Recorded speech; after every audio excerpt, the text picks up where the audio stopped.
Good evening, travelers, and welcome to the court of the Jester Princes.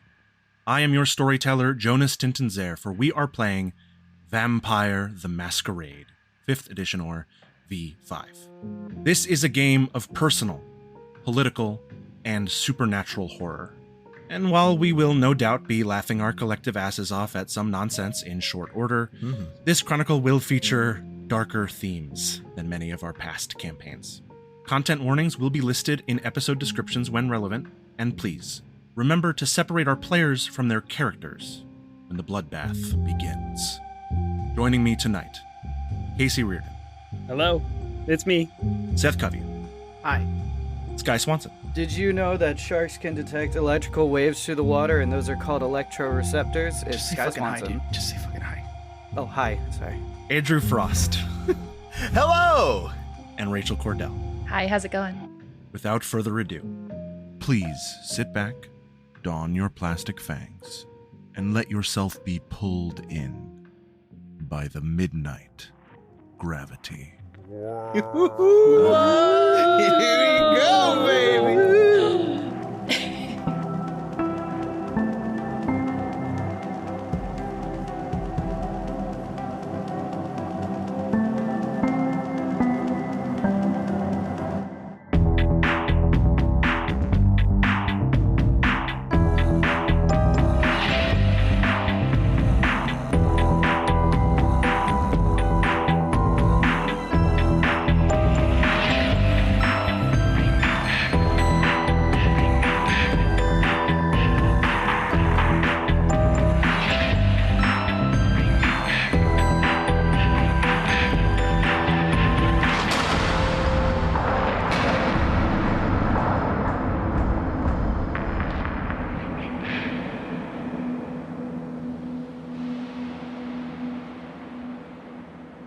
Dawn.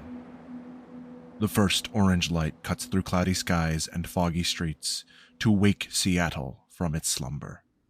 The night shift packs up their things. Coffee shops all across town bustle and buzz with the morning rush. Some have already been open for hours. A few dozen breathless parasites, leeches, kindred, take to their havens to flee the hateful rays.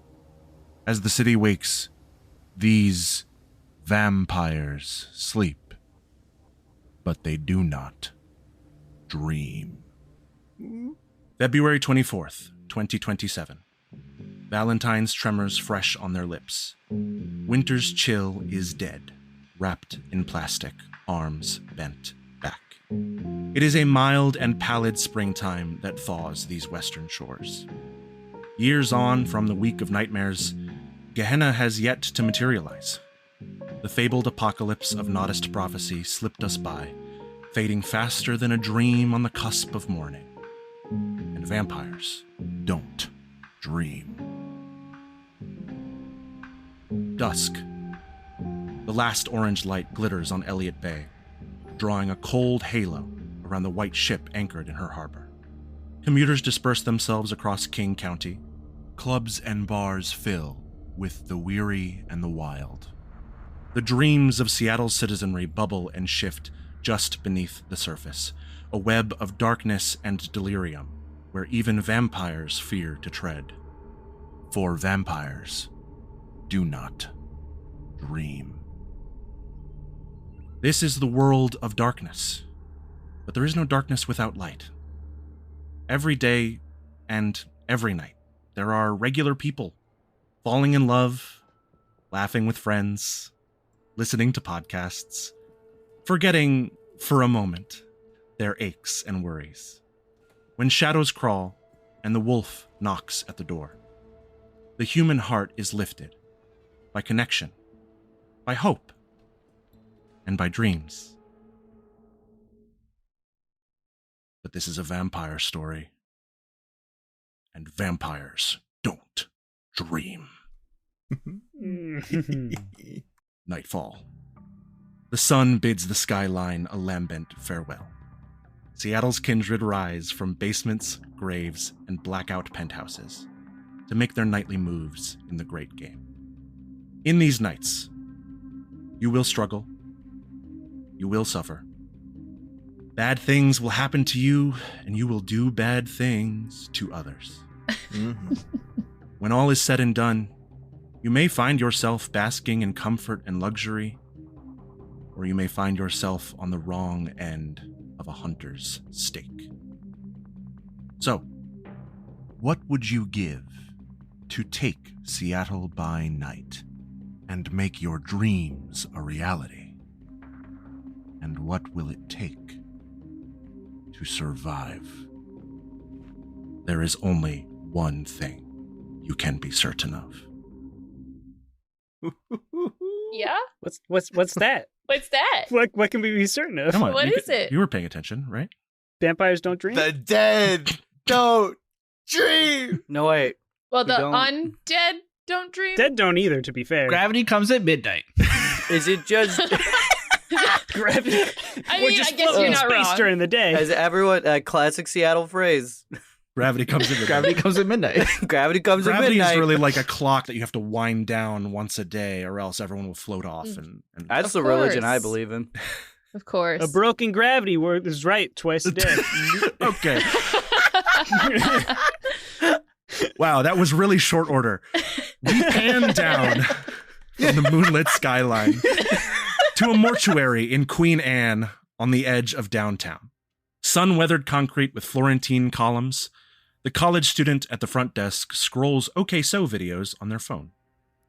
Replica paintings hang on the walls: Da Vinci, Caravaggio, Gentileschi. The back room is sterile, dim, tiled in white. Andrew Frost. There is a corpse lying on the slab. Who were they? The corpse on the slab is a heavy-set man in his late 40s. Judging by the state of his flesh, there was no real struggle before death, save for a dime-sized hole in the man's temple. It's a simple job, one that the man working on the body wouldn't even consider to be a job, and without thought, he carries out the routine he's been performing for decades. Indeed, there is a corpse standing beside the slab. Who is he? His name is Antonio Stregano, a mortician by night, because that's the only thing he has. Nothing by day. The thing to consider about Antonio is he looks more like a corpse than the man on the slab beside him. However, unlike many kindred, he's kind of looked like that before his death as well. He's very gaunt, very skinny. You know, another word for gaunt. Very pale. Really emphasize, though. Sallow. Unnaturally lanky and gangly with his limbs. Very slender. The fingers of, honestly, like a fine craftsman. Like a watchmaker. But he uses it to cover up corpses from the mob. And he does a damn good job doing so. Yeah, speaking of, a black car with tinted windows pulls into the parking lot. The emergency exit opens and shuts with a clang. A raven-haired woman leans against the door to your workspace. Hey, Tony, you done yet? Antonio, and I'm still working on it, Imelda. All right, just, you got my number. Bye. And turns, does Antonio say anything or just let her leave? No, pays no mind. Cool. Continues listening to the jazz record playing on the table next to him. Antonio doesn't see, but she like does a kind of makes a face and like flips him off as she goes like, what a fucking, and wanders off. The clang. You hear the car driving away. She'll be back. You have other business to attend to this night. Down the streets, south from this house of decay, past the Space Needle, past Pike Place, to the heart of Pioneer Square. Clubbers and college kids meander to and fro, enjoying the sights and sounds of Seattle's historic center. A man in a wool coat performs a magic trick for a child sitting on the steps of their building. He's not busking for money, just performing, for its own sake. Casey Reardon. Something unsettling catches his eye as he reaches for the child's card. Who does he see? Off in the distance, not really loitering, but definitely taking a bit too long, walking out of an alleyway, glancing his direction, is a character that is doing their best to stay nondescript. They have a maroon hoodie pulled over their head, sunglasses on. They're wearing these tight, skinny jeans and have several rings on their fingers. And as they kind of reach into their hoodie pocket and pull out their phone to just kind of start scrolling through it a little bit, you can see that each fingernail is sharpened to a point. And as they look down at their phone, you can see that there's just something a little off with their eyes as well. Horrifying. The man in the coat, unsettled by this, turns and darts away around a corner, pulling up his collar against a sudden breeze off the bay. Who do we see? Looking a little bit closer at the man, he seems to be relatively ruggedly handsome. He has a chiseled jaw, a sharp haircut, which is a little bit tousled. What a charmer. It's this dark brown hair. He seems relatively toned, and all in all seems to be like a relatively attractive man. However, the bags under his eyes greatly show how tired he is, and maybe just a hint betray how old he actually is. It's all in the eyes. His name is Mathias Wilson. Your phone buzzes, secured against unwanted surveillance by the wide-ranging investments of one Prince Alec Cross. You have 2 texts. The first is from Cassandra Brom, asking if you need any more reagents for your next batch in coded language. He takes out his phone and starts responding to this. He asks for some small things, a couple of cigars, but specifically he asks for phlegmatic blood. You see a little bubble pop up, and she quickly texts back, like, check your dead drop tomorrow night. And the second text is from Vivian O, and it just says 2 words, rough night. He looks at the name on the text and quickly goes into his contacts and changes the name from Vivian O to Vivi. Yes. New phone. New phone. New phone, who dis? New phone. Hadn't put in all the nicknames yet. Without responding to it, he puts the phone away and starts making his way towards the meeting spot. A passing van catches our attention. Dirty and white, the license plate covered with clear plastic tape. No one on the street can see it, but there is a shroud following the vehicle as it winds up through the heart of the city and curves westward onto the horizon. A pair of headlights flash as a car pulls out behind the van from across street. Seth, Coveyou. Yeah. The lights illuminate something or someone on the side of the road.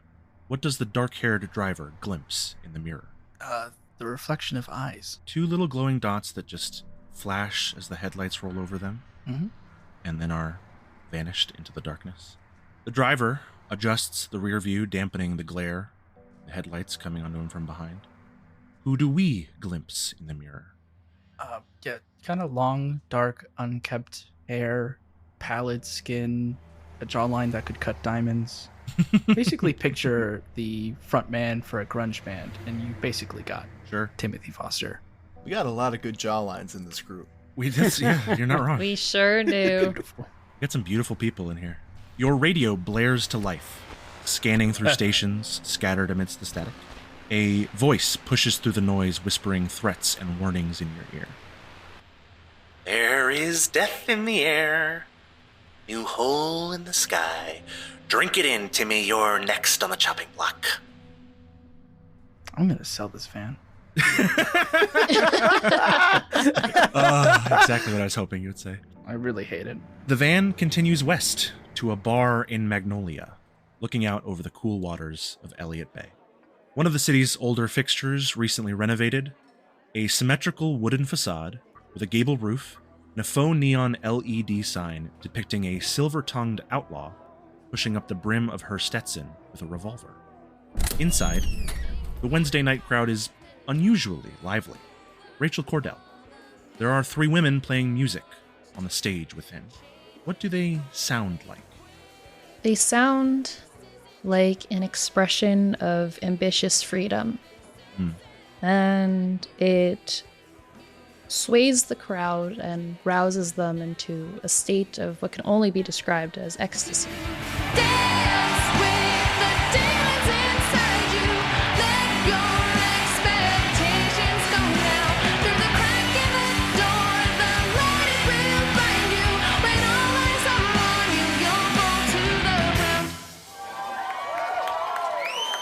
The front woman adjusts the mic for their finale as the crowd cheers and calls for them. What does she look like? Mars is an attractive woman that absolutely dominates the stage with her presence alone. She has long, voluptuous, dark brown hair that bobs and weaves with her movements to the music. And her bandmates are all mostly dressed in black, but she is accented by a deep cherry red. As you are finishing the song and taking in the applause, your bandmates split the stage, and two faces in the crowd catch your eye. There is a bearded man lingering by the door, and a brown-haired woman at the bar staring into her drink. Which of them catches your attention?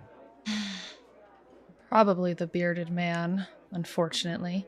You see this beautiful late 20s man with a sharp, full beard, kind of has a corporate hipster vibe to him. He's wearing a dark navy suit with a black shirt, no tie, just open blazer. And he does not beckon you, does not speak. He just watches. He notices you noticing him. Pathetic. And at the end of a cul-de-sac, somewhere behind the bar, there looms a plain gray house, barely more than a box with a roof, a prominent dark spot among the lit homes and street lamps nearby. A figure lies in the dirt, slumped up against the wall of the house, concealed from the street by bushes and trash bins. Sky Swanson. Lights and colors flash through the figure's mind. What is the last thing that they remember? Outside the bar, near the street, walking between cars as they had pulled up to a red light, with a little sign that they were holding that said just anything you can spare. Mm-hmm. When somebody had handed them the rest of a coffee through a car window, and as they took the coffee, they realized that it was actually just someone's ashtray, and there was just a bunch of cigarette butts in there. However, as the cars peel off, we just kind of hear Reggie go, "It's gonna be a good night, gonna be a good night," as he sort of sings a little mantra to himself, and he pulls out one of the butts that wasn't fully smoked, and he lights that up. He walks to the side of the street, and he's like, "At least that still works," as he takes a long drag off of that. Well, not really a long drag, because there's not much of it left. Not much left, yeah. One hitter. And they kind of go over to, they have their back to that alleyway. Headlights roll over the unkempt yard, bringing the figure slumped there into focus. What is the first thing we notice? Depends on where the camera is. I mean, are we doing a wide shot? Are we doing a close-up? You No, direct however you like, Sky. I think what we see is first just their face, and it is impossible to tell, the assigned gender of this person. They are very ambiguous. They have these gorgeous eyes that are hazel with these bright shimmering spots of green in them that seemed almost to shine brighter ever since they've been turned, that are matched against just the deepest eye bags you could see on a person as well, and just these weathered figures of someone who was once not conventionally attractive, but quite pretty. And they have shoulder length, very, very dark brown hair, almost black, and little spots of freckles against their very pale skin. So as these headlights roll over and Timothy's van approaches this ramshackle little building, you're kind of coming to consciousness. You're not sure what the last, what happened in the time between that last memory of yours and now. What would Reggie do as the van is approaching and you're about to be in someone's presence? They're like pulling into that space. Yeah, in front of this house. I'm in someone else's property right now. Yeah, you don't know. You're kind of coming to. You're not really sure where you are. It's dark. It's hazy. Yeah, just about par for the course. And they probably would look around and see if there's a fence to jump or just some way to quickly get out of there, unless they can tuck themselves further into that bush and try and hide. Mm-hmm. So your impulse comes to flee or to hide. It's a survival mechanism. It's worked for you so far. But as you're sort of coming to consciousness and your mind is trying to connect with your body to get it to move, you find yourself utterly paralyzed. You cannot turn your head. You cannot lift your legs. You cannot so much as twitch your finger. You are just kind of stuck staring up at nothing. And you become slowly aware of a profound, burning pain in the center of your chest. That's new.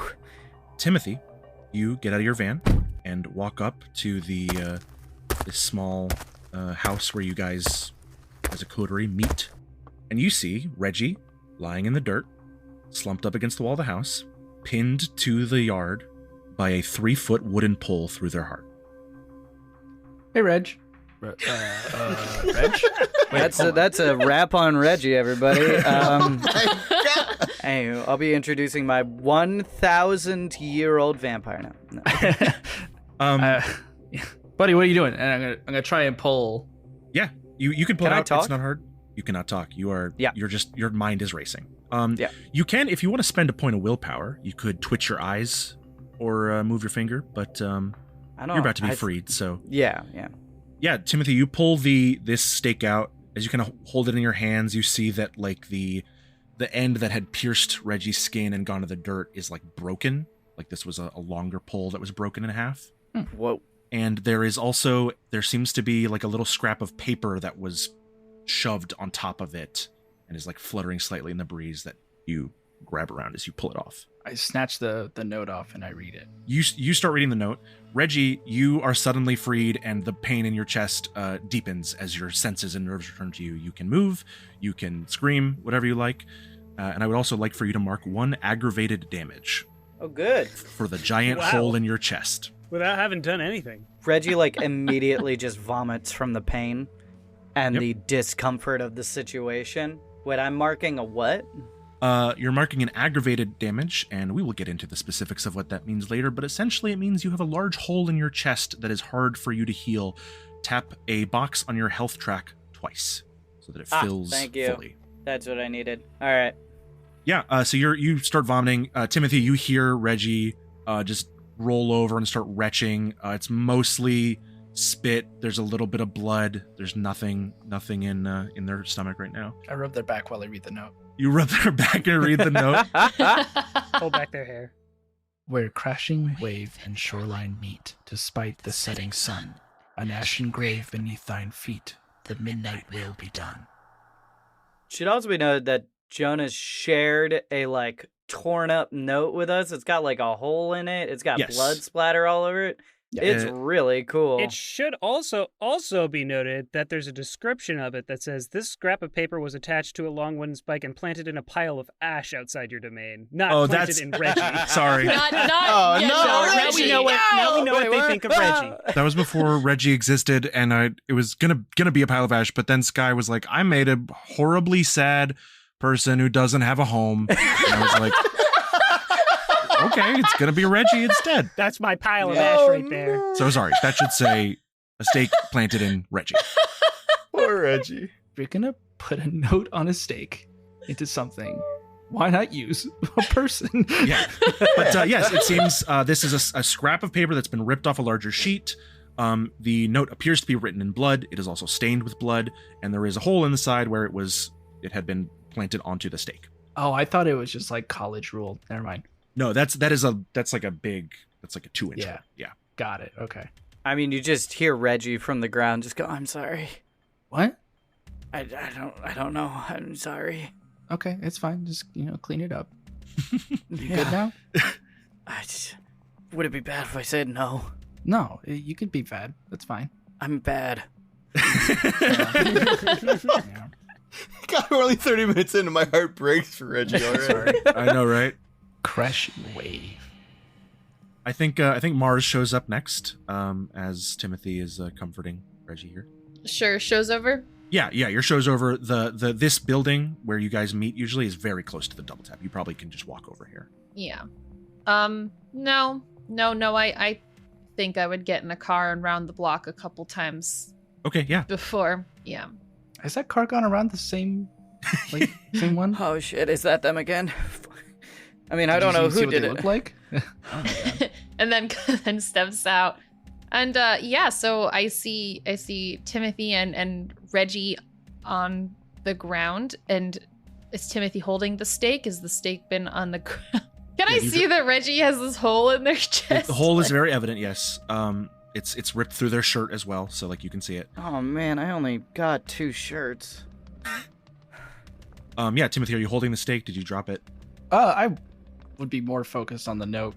Okay, so there's also a 3-foot bloody broken wooden pole on the ground. So is it just me, or did my other band members? This is just you. they- This is Coder It's just me, business. so they went somewhere else. Yep. Okay. So yeah, I step out of the car and I see this scene, and I notice the hole, and Mars is like, "Oh my god!" And comes over, like, "Are you okay? What happened?" How are you? They're feeling bad. They're not used to saying it, but they're feeling bad. Oh my god, what happened? And sees the state. Like, what is? Did you do? What? No, you didn't do this. What happened? I was having a cigarette and I woke up here. Yeah. I don't think it was the cigarette though. No, probably not. I'm gonna say. Smoking kills. Hey kids, smoking kills. Do I see the note, or Timothy's you holding point it. Yeah. that out to me, or Yeah, I found a note. what? And Yeah. I look at it. I read it again. We're crashing wave in shoreline. No. Oh, it's a nice poem. I was ready for it. Yeah, maybe I'll just read it one more time and then just end the chronicle right there. Yeah, let's get one more take. Seems like nothing. It's probably not important. There's a beach somewhere we're supposed to go to. Is there anything on the back of it? I like flip it over. I'm like, Oh yeah, there's tons of stuff on the back. More blood. There's probably typeface on the back. It is you guess that this note was ripped from just like some random paper that whoever wrote it had around. So there's typeface on the back that's like, it's like a bank statement or flyer for Get those numbers. an HOA or something. In the back it says from the offices of Dra and Kula. Yeah. and it is, there are more blood spots as well, of course. yeah. Looks at like, okay, this is concerning. Maybe let's just go inside. And begins to kind of like look around. Yeah, I don't know. Reggie, are you done? Yeah, I could be done. Are you sure? I think so. I think I'm gonna change it to my other shirt. Yeah. Just make sure you're done, because I don't want that in the, Yeah, The I house. won't. Yeah, no Just please carpets, don't. no couches. I'll yeah. No, you're fine. Let's go inside and clean you up. And like Yeah. picks up Reggie and like grabs his arm and just brings you inside. She Yeah. thinks she can't go on the couch? What the hell? She's not a dog. She can go on the couch. She's fine. Come. Timothy, do you linger outside at all, or do you just head right inside? Yes, I linger. I eye the rooftops of the nearby houses, Okay, the alleyways. let's make our first ever roll of the game then. Oh, okay. Oh Number one. So, Vampire is a D10 dice pool based game. For every point you have in a stat or skill, or sometimes other things, you add 1 D10 to your pool. You roll all the D10s at once. Every 6 or better that comes up is 1 success. Every 5 that or worse that comes down is 1 failure, and more successes is better.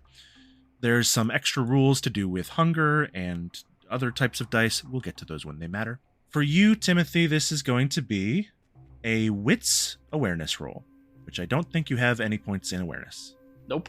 So go ahead and give me wits. Just give me wits, That's all you got. Sometimes I can give a different skill or a different attribute. In this case, it's really just looking around. 2 successes. 2 successes. On 2 successes, you look around. It is dark. There's a couple lights left on. It's probably about 10 p.m. at night. I don't know why I said p.m. at night. It's probably 10 p.m. in the morning, and you guys are, in a corner of this suburb right now. You don't see anything unusual. You're pretty confident nothing's watching you right now. At least not from the rooftops. Okay. I go inside. Yeah. I think it's about a minute or two after you guys go inside that Mathias and Antonio show up at about the same time. You guys are coming from sort of equal distance. Antonio had to finish a little bit of extra work. Matthias steps in Reggie's leavings accidentally. Yes, you walk up step into the pile of spit and blood vomit, and as you're like checking your foot and just feeling sorry for yourself, Antonio walks up behind you. Well, that's just gonna stain. Let's just get this over with, huh? Yeah, let's. Okay, you guys go inside. It is this, like I said, pretty simple small house. The upper floor is pretty bare. There is furniture. It does look like a place where people live, but not really a place where anyone calls home. You guys are free to hang out in the living room or to descend into the basement where a certain Nosferatu squatter tends to hang out. Mars is going to focus on getting Reggie cleaned up first, so it takes them to the bathroom probably. Mm-hmm. Timothy hangs out. So for the moment, you guys are all gathered on the main floor of the building. I think as Mars is washing up Reggie, suddenly she just feels a presence behind her. Mm-hmm. Big looming shadow. And a voice says, "Would anyone care to explain the trail of blood leading to the house?"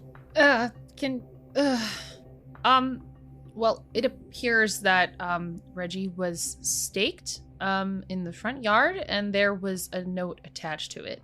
I think Timothy has it. Hi, I'm Reggie. Hi, Reggie. I'm Antonio. We've met. Oh, I'm sorry. So I forget some things sometimes. Are you okay? Yeah, I was having a cigarette. And then now I gotta well, I'm out a t-shirt. I think you're missing a couple of things between. I mean, I usually am. Trunk of my car, there's a fresh t-shirt. Really? Yeah. Here, I'll go out and grab that. You just No, I can go get it. It's okay. Nah, stay here. We don't need you getting blood all over the house. It's kind of unsightly. Oh, thanks, Tony. Why don't you focus on healing? Antonio, Oh, I'm sorry, man. you're welcome. Yes, it's a good suggestion for Mars to focus on healing. Reggie, you are at the moment a walking masquerade violation. If you go out in public with a large hole in your chest, someone is going to freak out and call the cops, and things will go badly. So, I don't know that. There's no rule book they give you. Yes, Reggie, that there is a real book. I've told you the rules before. They don't give everybody the rule book. Would you care to attempt to heal the grievous wound in your chest? Sure. What do I need to roll? To heal an aggravated damage, which is a lasting damage for vampires, all you have to do is make a simple 3 rouse checks. A rouse check is what stirs the blood of a kindred in Vampire V5. You have a pool of hunger that ranges from 0 to 5, really, although 0 is dangerous territory. And as it goes up, you swap out dice from your pool with red hunger dice. And the more hunger dice you have, the more chances are that something bad happens whenever you really succeed or really fail. So everyone is currently at 1 hunger. I sort of figured everyone managed to feed a little bit before coming over here. It's not good etiquette to go on business with an empty stomach as a kindred. But Reggie, you have a hole in your chest, and that means you need to focus your vitae and mend yourself. Picture yourself whole. The blood will do the rest. Please make 3 rouse checks. 3? Oh, Yes, God. and succeed or fail, you heal the damage for sure. That's a given. Okay, then. All right. The question is, how hungry does it make you? First one, 0 success. It's a fail. Second one, 0 success. Excellent. And third one, 0 success. No. Wow.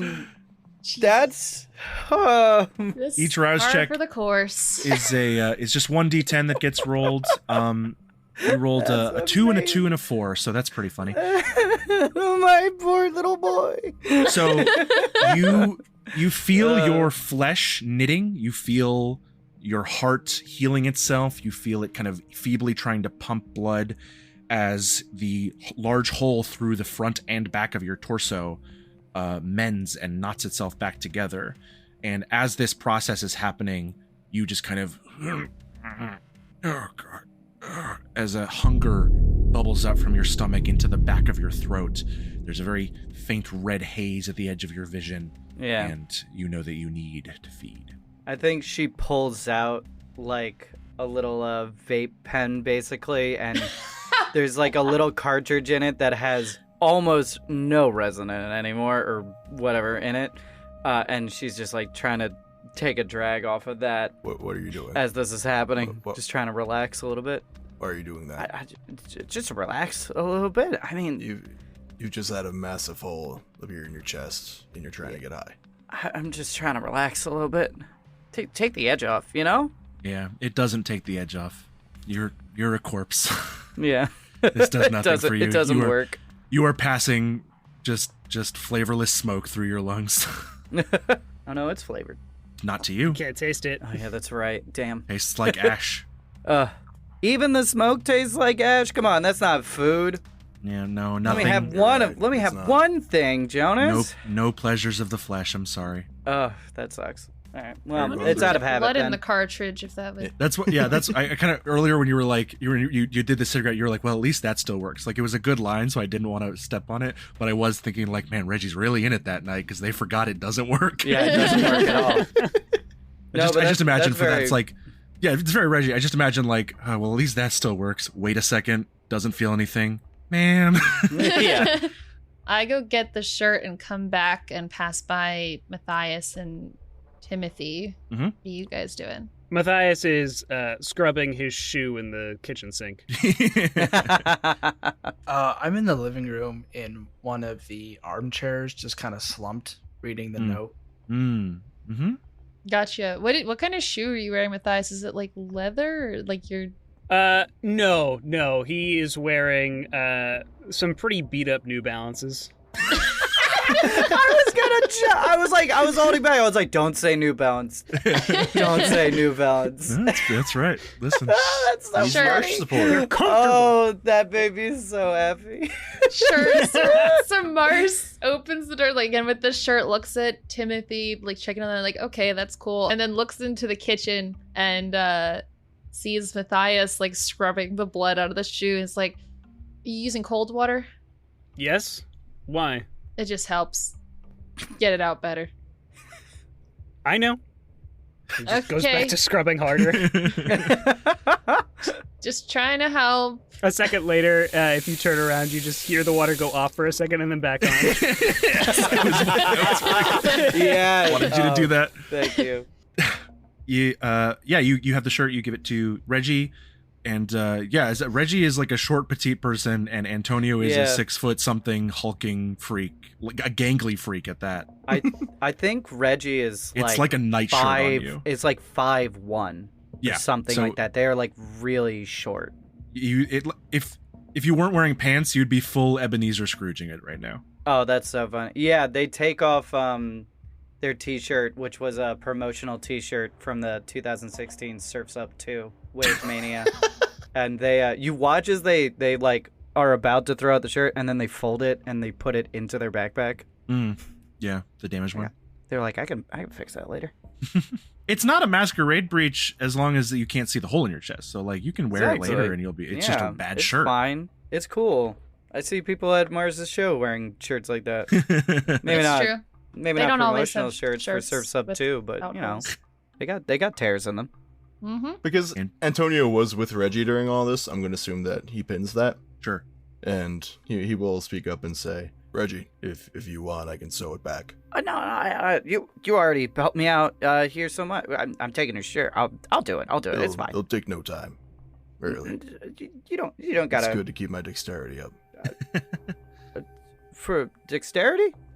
with my work. Oh, what do you do for work? And they awkwardly like lean on the counter as if this is just a casual conversation to have right now. They're clearly wigging out a little bit. I think Antonio kind of looks at the floor for a second and then looks back up, well, sort of back up at Reggie. Looks medium at Reggie and says, I help families deal with the next step in life. Oh, man. Oh, that's cool. I sew corpses. What? I sew corpses. Oh, Make them presentable. Well, I mean, kind of hard to have a job that ain't macabre when you're one of us. I was doing this beforehand. Oh. I'm rather good. Timothy, you are slumped in an armchair reading this note over and over again. What's going through Timothy's mind? It's gotta be some sort of beach. And I'm, without like saying a word to anyone, I'm gonna go into the basement, talk to Pox. Yeah. So as you guys are, Mars and Mathias are talking, Antonio and Reggie are talking. You get up, you slip into the basement completely silently, and these long, rickety serial killer steps go down into what is, can only be described as a grungy hacker cave. There's like a tattered rug on the ground. There's some attempt at making it look like a living space, but not much of an attempt. Not a very extended attempt. Apart from the tchotchkes and things, the main attraction down here is a like 7 monitor setup on top of a big one of those adjustable desks that you can raise the thing on, and a huge gamer chair that is kind of leaned back looking at all the screens, typing on like 4 keyboards at a time. And yeah, it curled up in this chair is a sort of, they've got both feet up on the chair like L Death Note. Their hair is white. They're wearing like baggy pants and a tank top. And as you come around the side of the chair, you see their face illuminated by all their screens. You see what kind of looks like a corpse, even more so than Antonio. You just see this completely what has the form of a young woman, but the complexion, texture, tattered skin, rotting flesh, stringy hair of a body that has been decomposing for a couple months. And as you come around this figure, Pox, she, they pronouns, is like picking at their lip, and you see them just like grab a strip of dead flesh and just pull it completely off their chin. Ugh. And just reveal a little redness underneath. And they just flick it aside. They don't seem to notice. You come around completely silently, so they don't notice you until you are in peripheral vision, and they kind of flick and go, "Oh, hey, Tim, how's it going? You guys all ready for your thing?" I extend a hand. In my hand, I have a small thing of chapstick. Pox kind of doesn't take it, but chuckles like, good one. This should help, right? It's Burt's Bees. No, it goes back every night. It's just always like this. What if you just did the whole face? And again, it just every night it resets. It's kind of a curse. Oh yeah, that sucks. I'm looking for a beach. Okay, I mean the Elliott Bay is like 200 feet that way. I'm trying to think of one has some reference to sun, dawn, anything like that. Shit, now I'm gonna flex my Seattle knowledge. Yeah, Pox is like, is there context? Are you just like planning a day trip? Dawn is not a good fit for us. No, I'm solving a riddle. I love riddles. Good. They immediately go into their computer and start typing away as fast as possible. They're very quick, very speedy. Hunched forward in their chair, pulling up Google Maps, search engines. Things start calculating. There is nothing in the immediate vicinity of Seattle that speaks to that instantly feels like a click. There are like morning beach, dawn beach, sunny holiday, like all across the world, but like nothing within right a reasonable radius. Okay, all right, it's not that obvious. To spite the settings. Spite. Are there any with lighthouses? Yeah, there's a lighthouse on the far west. I was going to say the far west point. It's called West Point Lighthouse. Some distance from where you guys are now. Apt. But it is kind of west of your domain. There's also Alki Point Lighthouse. There's several lighthouses. If you go up Elliott Bay to where it runs into Puget Sound and then out to the Pacific Ocean, there's more, of course. Closest one would be West Point. Okay. I think at this point, it might be, I offer that, everyone upstairs has kind of noticed that Timothy is gone, probably went downstairs. Anybody going to follow him down? Stay upstairs. You guys have about 2 hours, an hour and a half before you should get going to your meetings with your collective meeting with Prince Alec Cross. Mm-hmm. So there's time to look around to chat. I think Antonio will go downstairs at some point. Okay. Antonio walks up. I think Mars would first check on Reggie and see that the hole is gone and be like, okay, how are you feeling? Reggie is sitting in the bathtub. Mhm. And just kind of gives you a thumbs up from there, and then just kind of hugs their knees a little bit. Hungry? I could go for a bite. Yeah. Okay. Like, on a scale of, 1 to 10, where are you at? Well, I'd rather do it out of 5. I'd say I'm a 4 out of 5. Can't do the math on that. Just say 8. It's funnier that way. Okay. All right. Well, there's a problem there.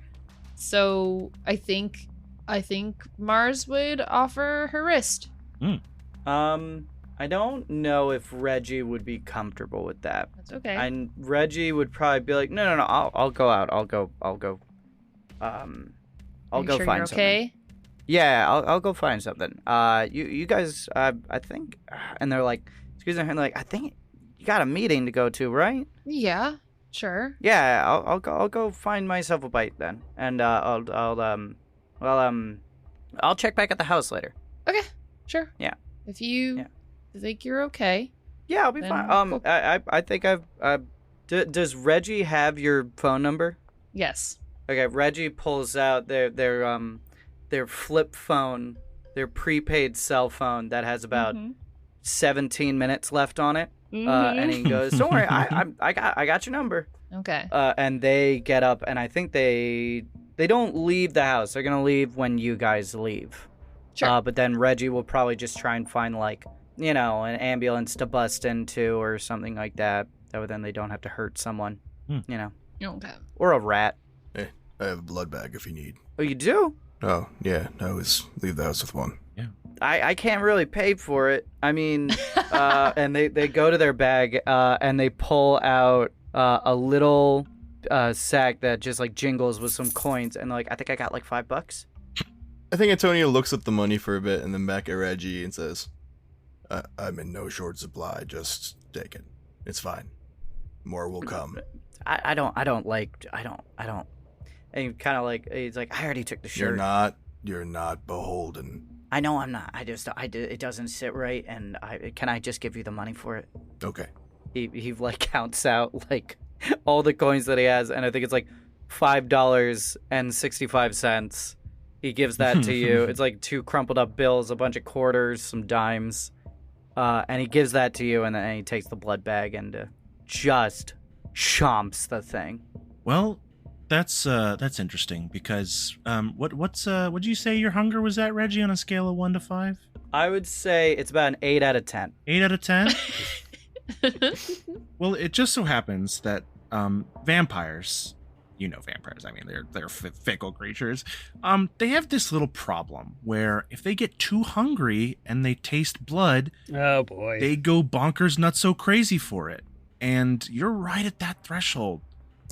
So You planned this don't just to make me- introduce so much mechanics. I didn't plan for Reggie to get to 4 hunger. I No was one- expecting Reggie. 2 or No 3. one okay. gave me a rule book for these things. So I'm Reggie, your walking rule book. go ahead and roll to resist frenzy for me. Okay. You are rolling your unmarked willpower, which is how many willpower do you have? Oh, I got 4 willpower that I can spend. Okay. Yeah. So. And then it This'll go adds fine. also 1/3 of your humanity, which for everyone is, I believe, 7, and that means you're at 6 dice on this. Go ahead and roll. Oh yeah, we're gonna succeed. Mm. What's the difficulty? 2? Don't It is say a that. difficulty 2 for tasting blood at hunger 4.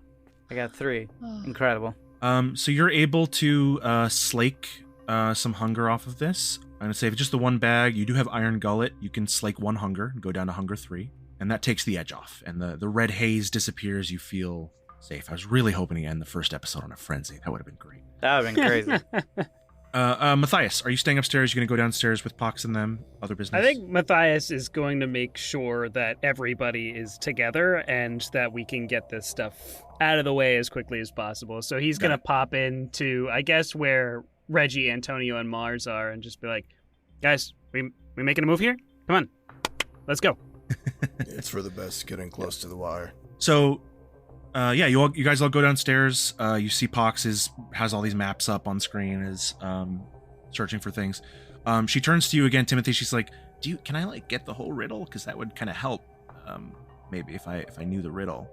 I'm good at riddles. I show it. She reads. She's like, Timothy, go ahead and make another roll for me. Why don't you roll Wits Insight, please? It's a low difficulty. It's going to count my dot and the fact that I have empathy. In this case, I don't think empathy applies. Got it. 3 successes. But 3 successes was the difficulty, a standard difficulty. You note it's kind of hard to read Pox. They're a little kooky in general, and on top of that, their face is rotting, and it's just not always clear, like, are they making an expression, or has part of their flesh just sloughed off? But as she reads the note, you do see, like, her eyes widen, her brows go up. She is not necessarily, like, recognizing, but cluing in that this is like, oh, this is really cool. This is my new thing for the next month or whatever. Like, she loves this. And yeah, she reads the note. She's like, oh man, gosh, okay. I don't have any ideas, but like, there's a lot of people you should talk to. Do you guys know, shit, there's like, you could probably ask the Tremere. No, you wouldn't want to talk to them. They probably hate you all guys. Maybe Jimmy? No, Jimmy doesn't know shit. Jimmy's an idiot. I don't know, man. This is some crazy occult shit happening. Why don't you guys here? Look, I'll see if I can kind of dredge up anyone who might be able to help with this. You guys worry about your thing with the prince. That's a big deal. Maybe Reggie can help me, right? Reggie's not going. Yeah, I mean, Reggie's gotta go feed, but I'm sure after that, they'll be great. I'm sure they'll try to help you. Yeah. Oh, yeah, of course. I'm still gonna go check out that lighthouse, unless you think that's a stupid idea.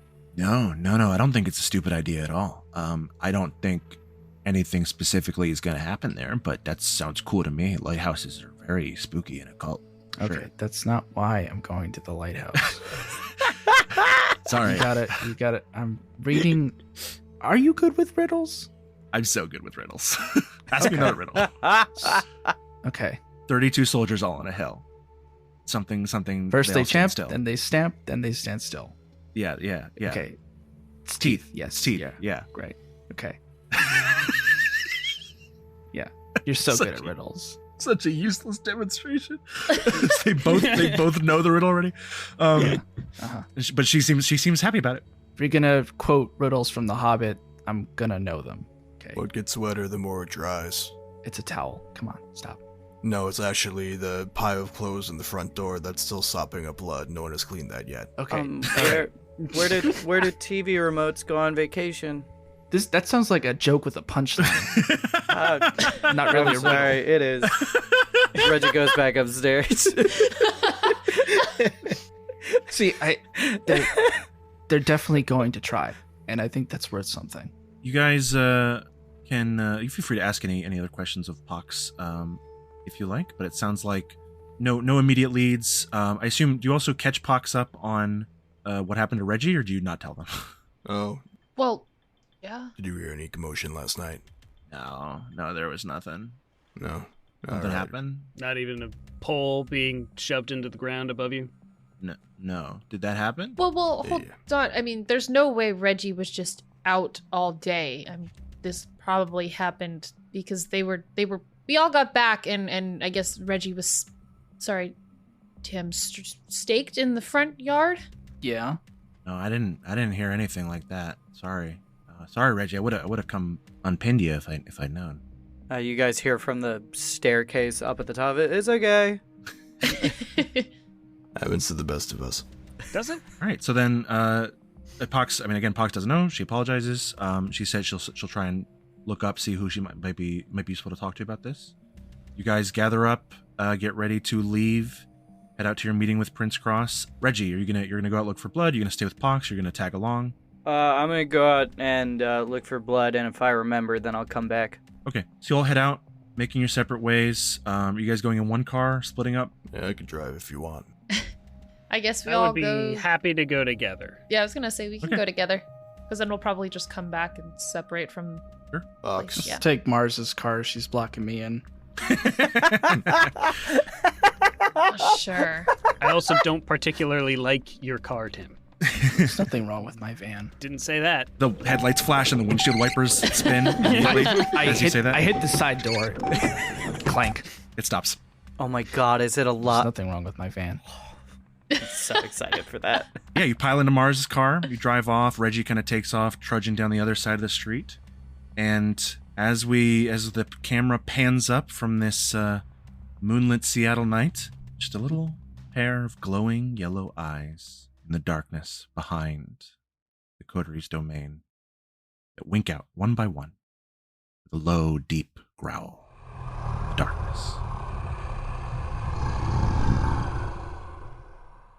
And so ends the first chapter of Midnight Gravity. Thank you all so much for listening. Welcome to your new unlives. Welcome to Seattle. Before I ask if we have anything we'd like to plug, we got a shout out none other than World of Darkness brand marketing manager and storyteller extraordinaire, Jason Carl. Oh my god, absolutely. Followed our podcast on Instagram. We were fangirling very hard. I won't do any of it here to be annoying, but thank you very much. I never would have played Vampire, and this chronicle would not be happening without you. Honored. Did anyone have anything they'd like to plug? Sure. You can follow me on Twitch, twitch.tv/Bajora's Rose for my, stream goodness. That's all I know how to describe it as because that's all it is. It is stream goodness. It's stream goodness. You can also follow me for my personal stuff at Rachel Kordell on all of the various social medias. Oh, yeah, I have a thing. Tintenseher, tintenseher.itch.io, and also Linktree, and also YouTube. I do things sometimes. I got nothing this time around. All right, starting off the season strong. Yeah. Sorry, I'm waiting on a lot of stuff to actually be able to plug a lot of stuff, I got so you. I can't actually plug it yet. Just go click on Casey's IMDb a lot. That's cool. Yeah, go Just on refresh Casey- the page. Go on Casey's IMDb and refresh the page constantly.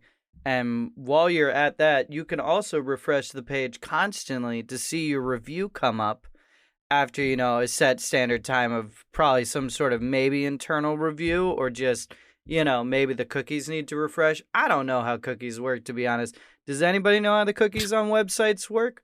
They sort of save your settings, but they're also called cookies. Yeah, I don't know, but you can leave us a review though on you hit add to cart, and then they'll send you Apple a dozen cookies. or on Amazon or on a bunch of other places. Spotify. They might save your data through cookies.